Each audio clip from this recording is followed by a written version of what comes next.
Tout d'abord, nous devons savoir qu'il y a une révélation progressive en ce qui concerne le sabbat, à travers les temps bibliques, à travers les histoires. Puis, le sabbat, dans un premier temps, c'est le jour du samedi, et ça n'a jamais été le dimanche. Et le but du sabbat, en fait, c'est le repos. Dieu, il sait que les humains en ont besoin. Alors, il a fait par amour, et il a consacré le 7e jour pour nous soulager de notre quotidien. Mais ce n'est pas seulement pour les humains, car il a aussi instauré les années sabbatiques pour l'agriculture. Alors, tous les 7 ans, Dieu veut que la terre se repose. Donc, pas de culture. Dans l'évangile selon Marc, chapitre 2, verset 27, il est écrit « Le sabbat est fait pour l'homme et non l'homme pour le sabbat ». On va essayer de le comprendre en prenant un exemple. Disons, un chef d'entreprise a installé un ascenseur pour que ses employés ne soient pas fatigués.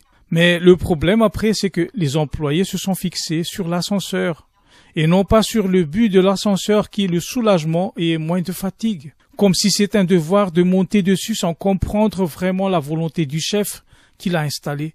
L'ascenseur est fait pour les employés et non les employés pour l'ascenseur. Essayons de comprendre le but de l'employeur car c'est un peu idiot de notre part de monter dans l'ascenseur sans comprendre pourquoi nous devons le prendre. Et à quoi ça sert exactement? Le sabbat, c'est pareil. L'important, ce n'est pas le jour, c'est le repos. Et à partir du moment où tu saisis que le sabbat, c'est du repos, tu vas comprendre aussi de quoi Jésus il voulait parler quand il a dit « Le Fils de l'homme est maître du sabbat ». Et puis quand il a dit « Venez à moi, vous tous qui êtes fatigués et chargés, je vous donnerai du repos ». Là, Jésus ne parle plus de jour, ni de samedi. Il parle du repos éternel. Il parle du salut. Il parle de la vie éternelle. Donc, à ce moment-là, la discussion autour du samedi et du dimanche ne tient plus.